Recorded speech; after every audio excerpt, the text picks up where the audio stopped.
Hello friends, मेरे dazzle classes में आप लोग का बहुत बहुत स्वागत करता हूं। तो फ्रेंड्स, आज के हम करंट अफेयर्स पढ़ेंगे। तो आज है 5 जनवरी। 5 जनवरी से जितने भी करंट अफेयर्स से क्वेश्चन बनेंगे यहाँ से हम कवर करेंगे, जो आपके आने वाले एग्जाम के लिए बहुत ही ज़्यादा इंपॉर्टेंट हो रहे। बैक टू बैक बहुत सारे एग्जाम आने वाले, उसके लिए बहुत ही ज़्यादा इंपॉर्टेंट है। चाहे कोई भी एग्जाम के प्रिपेयर कर रहे होंगे, चाहे SSC, railway, UPSC, PSC, police constable, सभी एग्जाम के लिए इम्पोर्टेंट है।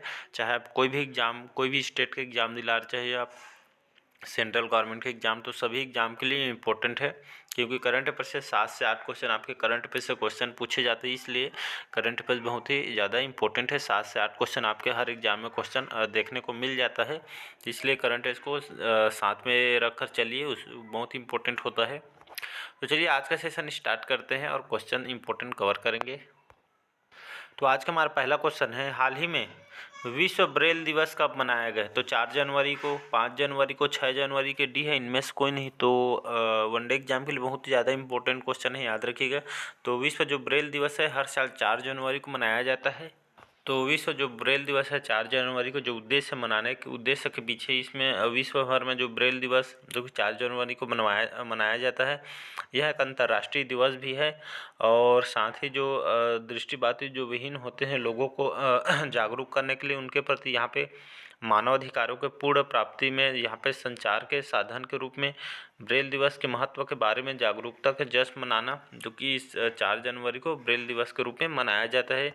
तो दृष्टिबाधित लोगों को उनको जागरूक करने के लिए, उनके हित को देखते हुए, तो उनके यहाँ पे जितना हो सके उनको यहाँ पे जागरूक करने के लिए, इसको देखते हुए हर साल यहाँ पे अंतर्राष्ट्रीय लेवल पे 4 जनवरी को विश्व ब्रेल दिवस के रूप में हम मनाते आ रहे हैं। तो इसका ए ऑप्शन सही हो जाएगा। अगला क्वेश्चन देखते हैं, हाल ही में भारतीय सेना इंडियन आर्मी के इतिहास में पहली बार किस महिला अधिकारियों को दुनिया के सबसे ऊंचे युद्ध क्षेत्र सियाचिन में तैनात किया गया है?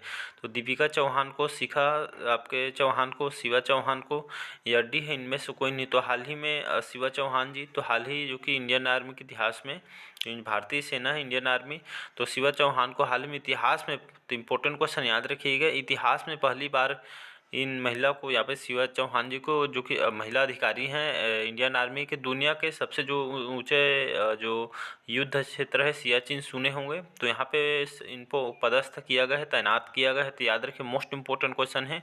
तो शिवा चौहान को, जो कि एक महिला अधिकारी हैं इंडियन आर्मी की, तो दुनिया के सबसे ऊंचे युद्ध क्षेत्र सियाचिन में इनको तैनात किया गया है देश की सुरक्षा के लिए। तो मोस्ट इंपॉर्टेंट क्वेश्चन IMP करके रख लीजिए, क्वेश्चन को पूछेगा आपसे आने वाले एग्जाम के लिए।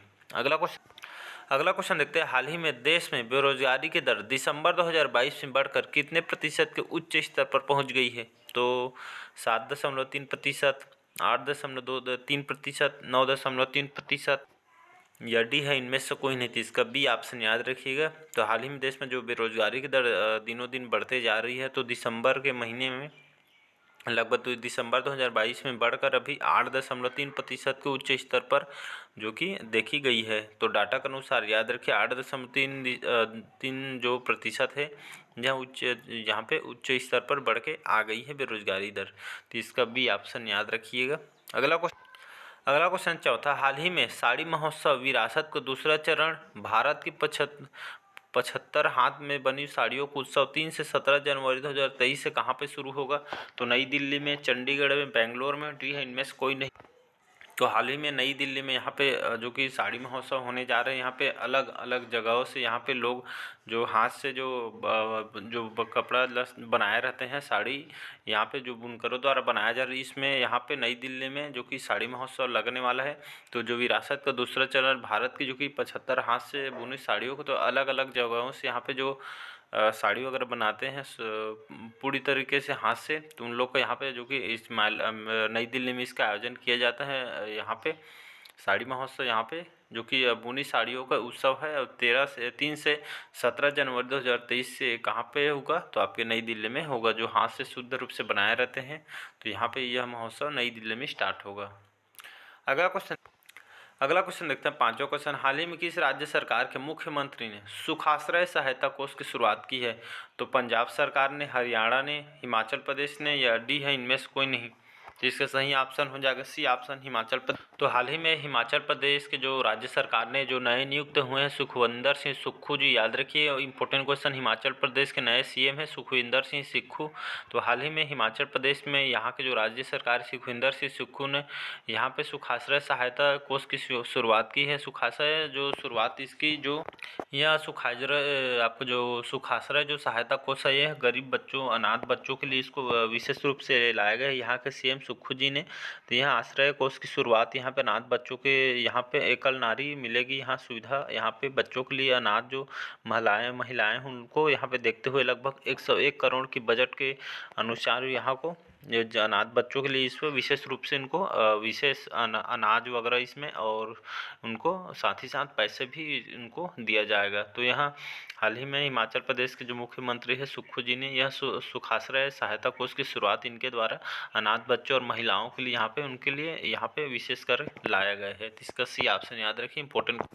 छठा क्वेश्चन है हाल ही में किस राज्य सरकार ने राजस्व पुलिस प्रणाली को खत्म करने का फैसला किया है? तो पंजाब ने, हरियाणा, उत्तराखंड, डी है इनमें से कोई नहीं। तो हाल ही में उत्तराखंड राज्य सरकार ने जो राजस्व पुलिस प्रणाली होती है उनको ख़त्म करने के लिए यहाँ पे फैसला किया गया है उत्तराखंड सरकार ने। तो यहाँ पे जो राजस्व पुलिस प्रणाली होती है उसको ख़त्म करने का फैसला किया है उत्तराखंड सरकार ने। यहाँ पे बात करें उत्तराखंड, तो उत्तराखंड की जो विंटर सीजन में यहाँ की कैपिटल होता है देहरादून, समर सीजन में यहाँ की कैपिटल होता है गैरसैंण। पुष्कर सिंह धामी यहाँ के मुख्यमंत्री हैं, पूर्व लेफ्टिनेंट जनरल गुरमीत सिंह वर्तमान में यहाँ के गवर्नर है। तो याद रखिएगा।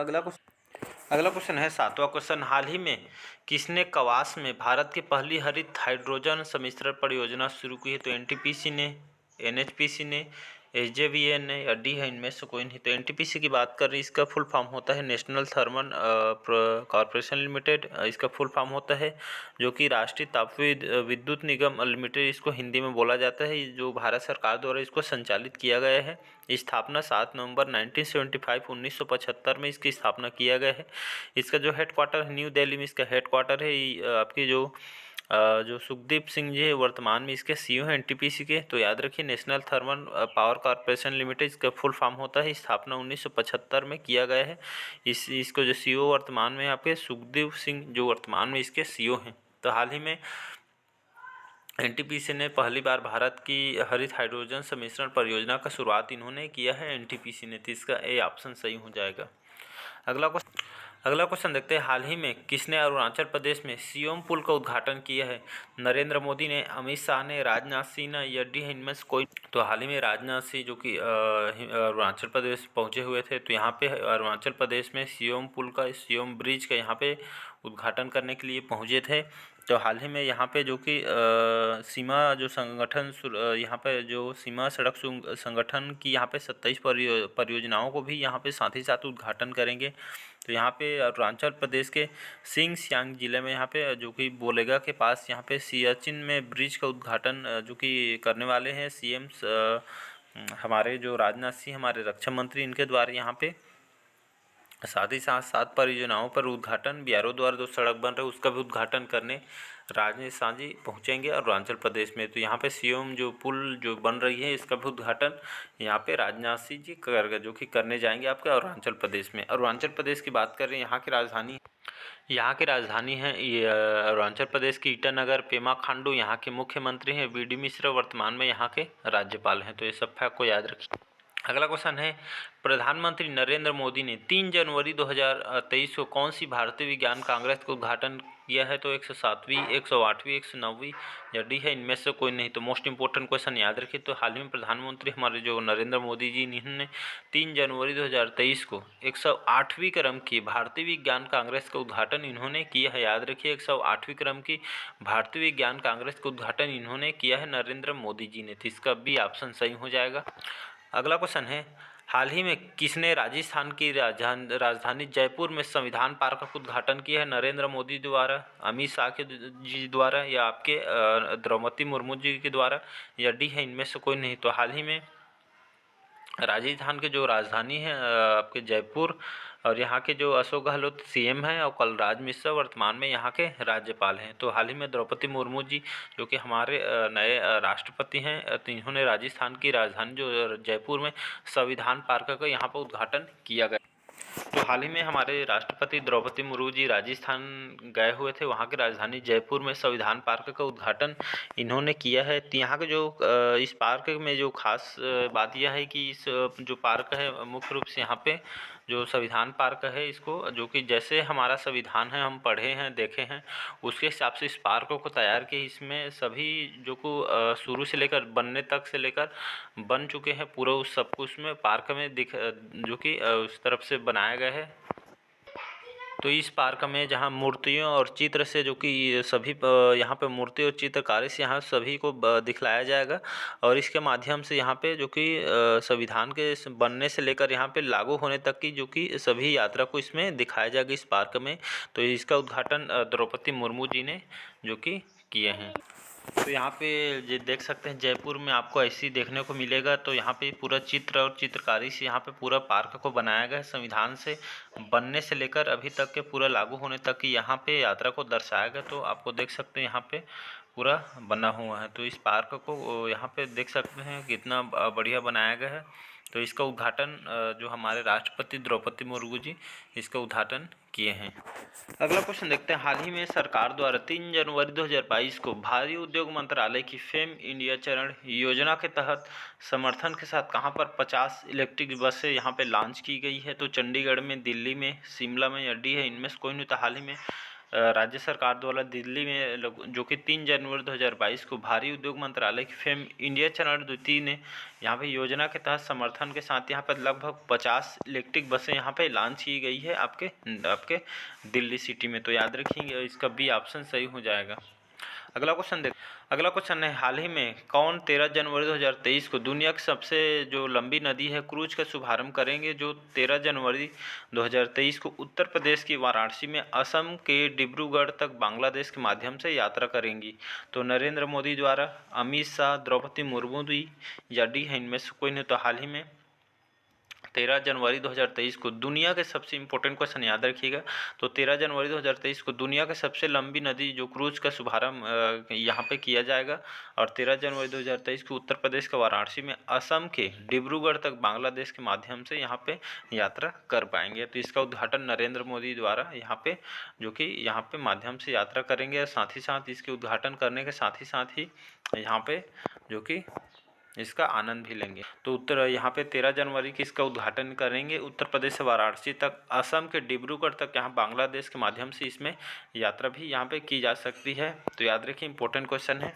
अगला क्वेश्चन देखते हैं। हाल ही में हाइड्रोजन संचालित शहरी ट्रेनों को लॉन्च करने वाला एशिया का पहला और दुनिया का दूसरा देश कौन सा बना है। तो जापान, पाकिस्तान, चीन, डी है, इनमें से कोई नहीं। तो हाल ही में हाइड्रोजन से संचालित शहरी ट्रेनों को यहाँ पे लॉन्च करने वाला एशिया का पहला और दुनिया का दूसरा देश कौन बन गया है। तो आपका जो चाइना है, जो कि हमारे विपक्ष में रहते हैं भारत के, तो इसका चाइना द्वारा यहाँ पे हाइड्रोजन यहाँ पे ट्रेनों को यहाँ पे लॉन्च किया है। और एशिया का पहला और दुनिया का दूसरा देश बना है आपका चीन। तो याद रखिए। अगला क्वेश्चन देखते हैं। हाल ही में किस बैंक ने अपनी डिजिटल सेवाओं को बदलाव के अगले चरण के लिए माइक्रोसॉफ्ट के साथ साझेदारी की है। तो HDFC, axis bank, PNB, D है, इनमें से कोई नहीं। तो हाल ही में जो HDFC बैंक ने अभी अपनी जो डिजिटल सेवाओं में बदलाव के अगले चरण के लिए यहाँ पे आपका माइक्रोसॉफ्ट, जानते हैं माइक्रोसॉफ्ट कंपनी सुने होंगे, तो माइक्रोसॉफ्ट के साथ यहाँ पे साझेदारी की है HDFC ने। तो अपनी जितनी भी HDFC बैंक ने अपनी डिजिटल सेवाओं को, डिजिटल जो भी हम अब लाभ उठा पाते हैं, तो डिजिटल सेवाओं को बदलाव के अगले चरण के लिए माइक्रोसॉफ्ट के साथ HDFC ने यहाँ पे समझौता किया गया। अगला क्वेश्चन जैसे आज का लास्ट क्वेश्चन है। हाल ही में किस देश ने 2023 के पहले 6 महीनों के लिए यूरोपीय संघ परिषद की अध्यक्षता संभाली है। तो बांग्लादेश ने, स्वीडन ने या आपके पाकिस्तान ने या डी है, इनमें से कोई नहीं। तो हाल ही में 2023 के पहले 6 महीनों के लिए यूरोपीय संघ परिषद की अध्यक्षता संभाली है आपके स्वीडन देश ने। तो याद रखिए यूरोपीय जो कि संघ होते हैं, तो इन परिषद की जो अध्यक्षता आपके स्वीडन देश ने संभाली है। तो ये लगभग 2023 के पहले 6 महीनों के लिए इस संघ की परिषद की अध्यक्षता संभाली है स्वीडन ने। स्वीडन की बात करें, यहाँ का राजधानी है स्टॉकहोम। यहाँ के जो प्राइम मिनिस्टर हैं आपके आपके प्राइम मिनिस्टर हैं आपके उल्फ क्रिस्टर सेम, जो कि वर्तमान में यहाँ के प्राइम मिनिस्टर हैं स्वीडन की। याद रखिए यहाँ की राजधानी स्टॉकहोम के नाम से जानती है। वनडे एग्जाम में राजधानी वगैरह पूछी जाती है। यहाँ की जो मुद्रा है, जो रुपया यहाँ की जो यहाँ चलते हैं मुद्रा यहाँ की स्वीडिश, यहाँ की जो कि यहाँ के मुद्रा है। तो याद रखिए वनडे एग्जाम में क्वेश्चन पूछा जाता है। तो आज का सेशन कैसे लगा कमेंट करके ज़रूर बताइएगा। अगर पहले बार चैनल में आए हो चैनल को सब्सक्राइब करके रख लीजिएगा ताकि नोटिफिकेशन आप तक पहुंच पाए। तो चलिए बस आज के लिए इतना ही। Thank you.